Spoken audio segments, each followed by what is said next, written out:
don't you love that? Because it is still about us. I had a client several years ago.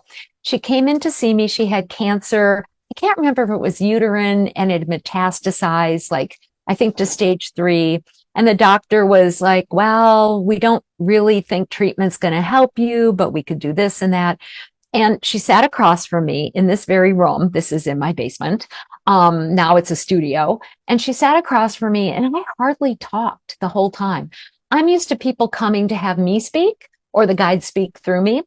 I hardly said anything. She talked about her feelings. She talked about her son. She talked about the factory she worked in. She talked about all kinds of things. I don't remember all of it. And then at the end, she said, well, thank you. And she got up and she left. And I'm like, well, you're welcome. And she contacted me 2 or 3 years later. She said, oh, that was such a great discussion. The cancer stopped growing. I've been perfectly fine for these 3 years. I think I just need to come in and talk to you again because it started growing again. And I'm like, well, of course I can have you come in and I'll listen to you. So that was her method. A different client years before then, a woman, her name was Nancy. And I'm not going to share out of circle on this either, but I remember her first name. She came to see me twice. And she had 3rd or 4th stage cancer. She had done radiation and some chemo to shrink it. But it was still malignant. The malignancy was in that, what we call the second chakra in the abdomen, in her uterine area. And the doctors were like, well, we shrunk enough that we can take some out, but this is going to kill you. And she sat across from me and all I could see was a fist intuitively slamming into her gut. I gave her that input. And she said, my brother used to beat me up when I was growing up. So we did the emotional work, the energetic emotional work about what that felt like. And that his pain and rage at his own life, she was holding that inside of her.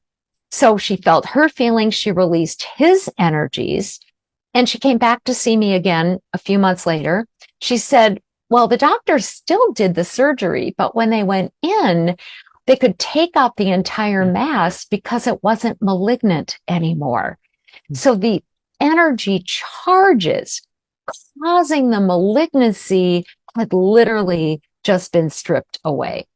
And, she survived. She went on, I don't know if she's still alive. This was maybe 15 years ago. But it's different. It's like that different ways for different people.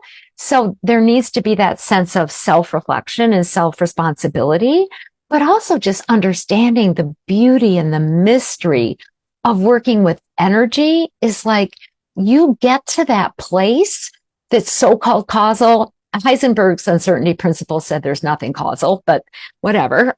It's confusing, right? When you start working with quantum. But you get to that point where you're unfolding and you have more power inside of you now. You can make different choices. What I like to do, if I can, with self or others, is have them perceive that whatever's creating the uncomfortability is meeting a need. Maybe it's an addiction, maybe it's an illness, but you don't need to have any shame around it. If you can get to the point that there can be a need met in a different way, like a healthier way, like eating meat, go for it, go for it. And then what's causing the rubbing, what's bringing up the question mark, the different solution can actually help you be healthier rather than unhealthier.